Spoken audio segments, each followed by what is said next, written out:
Hey guys, LE here, and today I have a heavily anticipated video that I've gotten a lot of comments about. You guys love Pawpaw, can't get enough of him, and so I figured I'd introduce you today to the matriarch of our family, my grandma. Say hi to the folks, G. Hi guys. So, I don't like to be called grandma. you don't? Let's get that straight. I'm Gigi. Okay. Alright, she's Gigi. There you go. He's never called me grandma ever. I had to just do it like to introduce you, so I'll refer to you as Gigi the rest of the video. Alright, so right here, I got Jojo, and we got Bandit right here. These are two of their dogs. I guess you could call these Gigi's dogs, and then Pawpaw has Heidi, of course. So, yeah, let's get right into it, G. So, why don't you start with your childhood and, like, what led to you meeting Pawpaw and moving here? Okay. So, I was born in Beaumont, Texas. I haven't lived in Plum Grove all my life like my husband has. But we were actually from a place called Spurger, and that's where I started school and grew up until I was in the 8th grade. And then my dad, is this okay? Yeah, that's good. Had always wanted to go to California. So he packed us all up and we moved to California. So I started the end of my 8th grade year was in California. But when I was a senior in high school, I'm going to say right up front that God brought my husband to my front door. And that is literally the truth. Because when we moved to California, my mom and dad had a friend and their son went into the Marine Corps.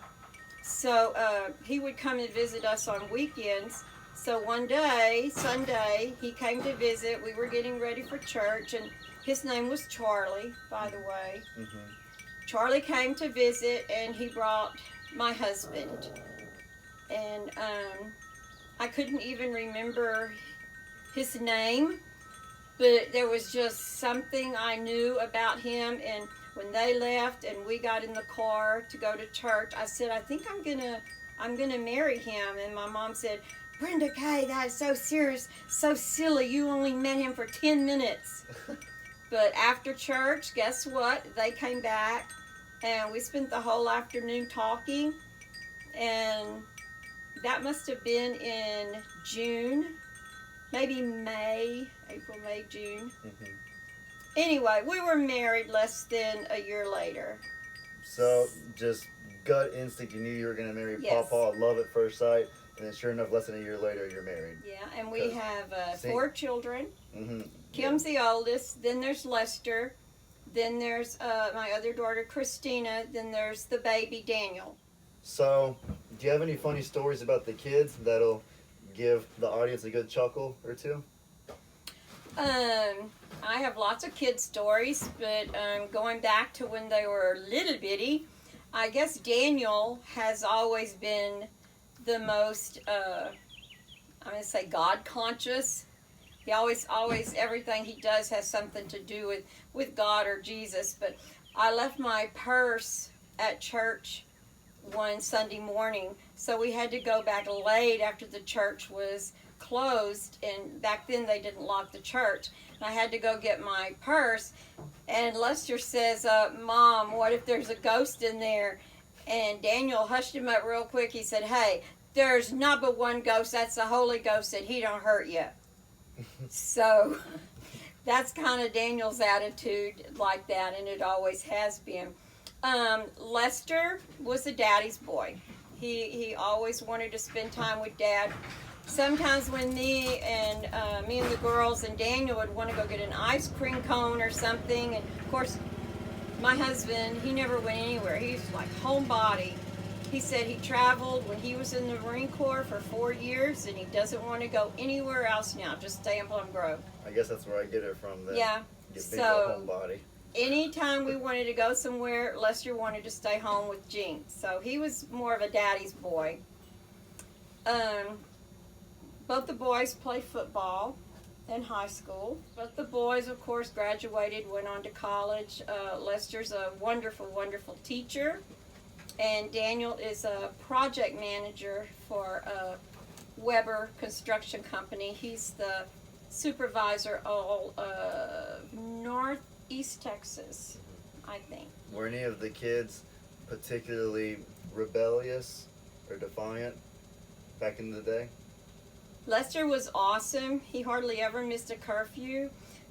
But when Tina started dating, Lester would call us, "Mom, you don't know who I saw her talking to."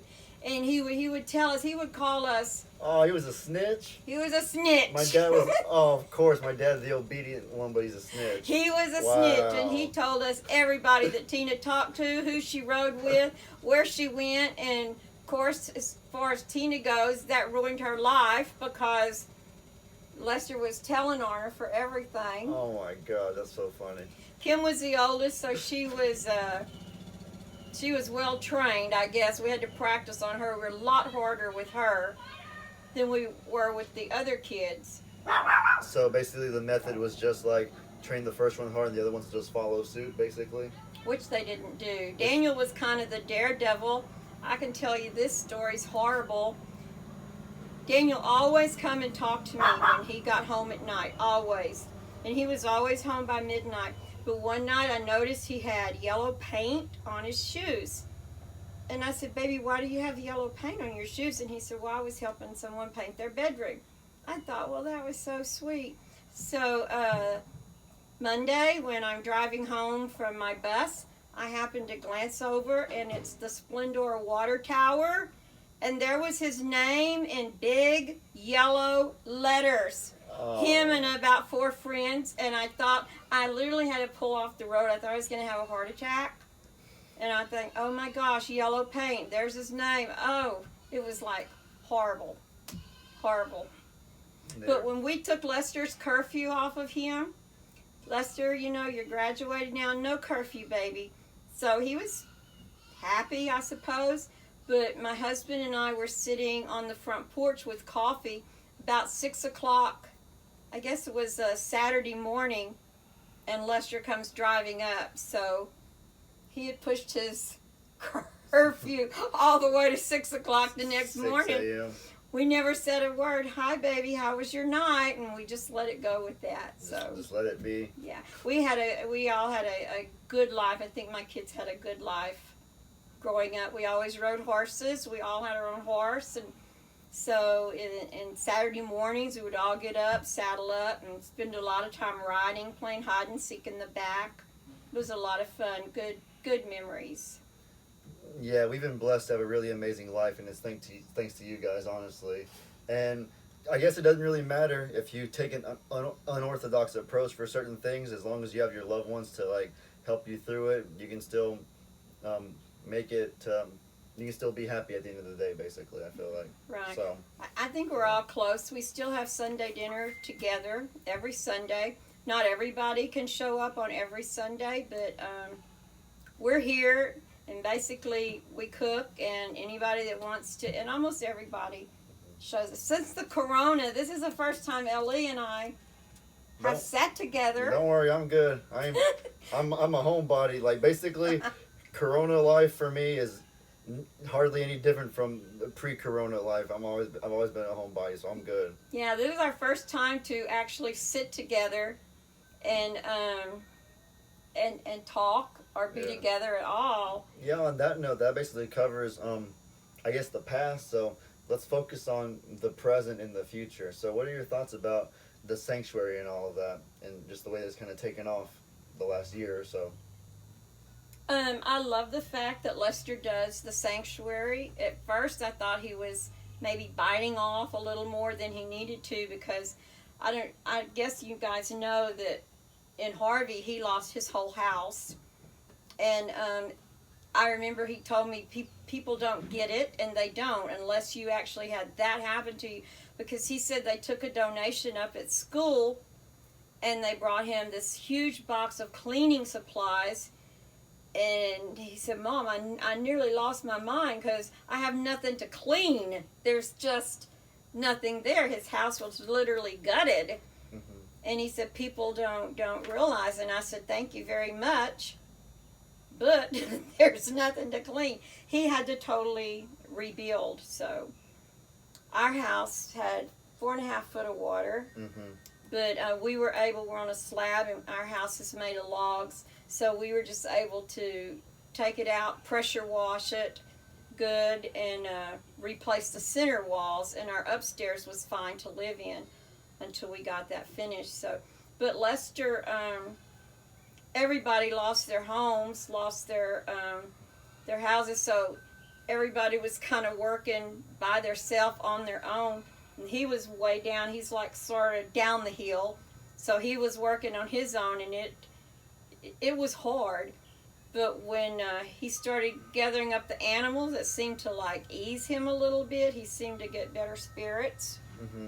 And yeah, for those of y'all that didn't know, what's now Kim's cottage, my dad built that from scratch, basically. Well, I mean, I guess the foundation was still there, but that was literally it. Like G said, everything else was gutted. So yeah. he, excuse my French, or pardon my French, he busted his ass on that on Kim's cottage. Kim's polished it up since then, made it look really beautiful. But my dad made that into our home for about a year or two after Hurricane Harvey. Right. So we gotta tip our hats to my dad for that effort that he put forth. All right, G. So the last thing I want to ask you is, what is like your biggest takeaway from your role with the sanctuary, replying to comments? Like, what's the biggest lessons you've learned from it? Well, I've learned that going through Harvey, we weren't alone, and everybody has their own trials that they go through daily. I've seen that people have lost family members, people have lost their jobs, and no matter what you're going through, there's always someone out there that has gone through the same thing or is going through the same thing, and that's what gives us all a connection. It's just like, this is the Morrow family, and we have a church family. We also have an I'm a Survivor family that we can talk to when we need to talk, and say a little bit of our life if we want to say it. But we're also a family there because we share the animals and the love for Lester and the love for each other. Yeah, I think it's very well said. It takes many different forms, but you know, the adversity is one of the common threads that we have, and it helps us like grow together, and it helps us like just have each other to get through difficult times. So right, I think when you're going through something, just to have somebody to vent to, or just to mention it to, or to see that someone's been through it also, it helps what you're going through. Well, I'm not the only one. Mm-hmm. Yeah, right. You guys help us push through all of our hardships on a daily basis, and we couldn't thank you enough for it. There's no way we could put it into words the impact that it has on us every single day. So yeah, I agree. That's very well said. Yeah, I get a joy too out of seeing what people have overcome. And one lady lost her husband, and she adopted a kitty, and I thought, you know, that's great. Animals just bring love. Mm-hmm. You love, and they love, and it gives hope for humanity and for our world. It's a very, very special thing. So like I said, we couldn't thank y'all enough. But right. Well, that's about all the time we got, G. I really hope. Thank you so much for doing this. I hope they enjoy it. I know they're gonna love you, actually. I do too. And well, I don't know if they're gonna love me or not. No, they will. They'll love you. This is me. They'll love you just like they love Pawpaw. There's no doubt about it. But yeah, hope you guys enjoyed. Be sure to let me know in the comments what kind of stuff you guys want to see. Hope you have a great day. And as I always say, your boy Ellie out.